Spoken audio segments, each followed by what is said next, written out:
রহমানির রহিম। শিক্ষার্থী বন্ধুরা, আজকে আবারও ক্লাসরুমে পড়াতে ছাত্রছাত্রী বন্ধুরা পড়াতে আসলাম।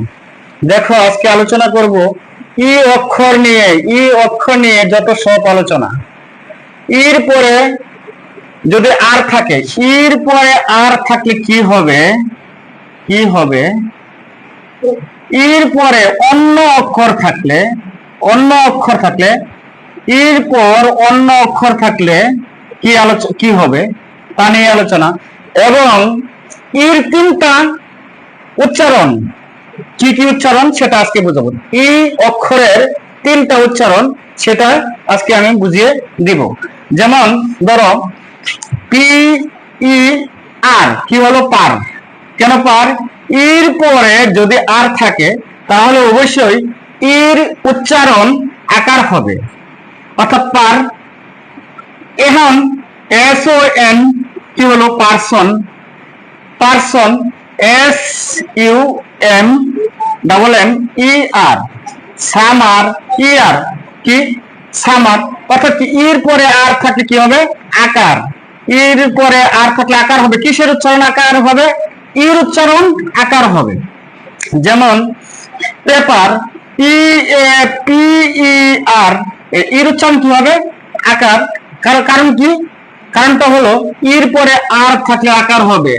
P A pay, P R পার। পিতে কি? প। এতে কি? আকার। পিতে কি? প। ইতে কি? আকার। কেন আকার? আর এর কারণে আকার। কিন্তু অন্য অক্ষর থাকলে এর পরে উচ্চারণটা অন্যটা হয়ে যাবে। যেমন এল ই টি, এল ই ডাবল টি ই আর। এলতে কি? ল।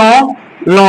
কিন্তু এর পরে দেখো, এখানেই তো এসে গেছে যে এর পরে কি আছে? টি আছে, আর নেই, তাহলে একার হবে। লে। টিতে কি? ট। ইতে কি? আকার। অন্তঃস্থ লেটার। কেন? এর পরে আর থাকলে আকার হবে, এবং এর পরে অন্য সকল অক্ষর থাকলে একার হবে। যেমন ধরো টেন, টি ই এন, ইতে ট, ইতে একারটা দন্তান্ন ten. Men, M E N, men. এমতে কি? ম। এমতে ম। ইতে কি? একার। এমতে দন্তান্ন। অর্থাৎ কি হয়ে গেল? যে মেন। এমনকি আরেকটি উচ্চারণ আছে, রস্বীকার হয়। এর উচ্চারণ কি হয়? রস্বীকার হয়। এটা কখন হয়? প্রথমে যদি প্রথম অক্ষরের পরে যদি ওয়ার্ডের প্রথমে যে অক্ষরটা থাকবে সেই অক্ষরের পরে যদি তোমার ই থাকে, রস্বীকার উচ্চারণ হবে।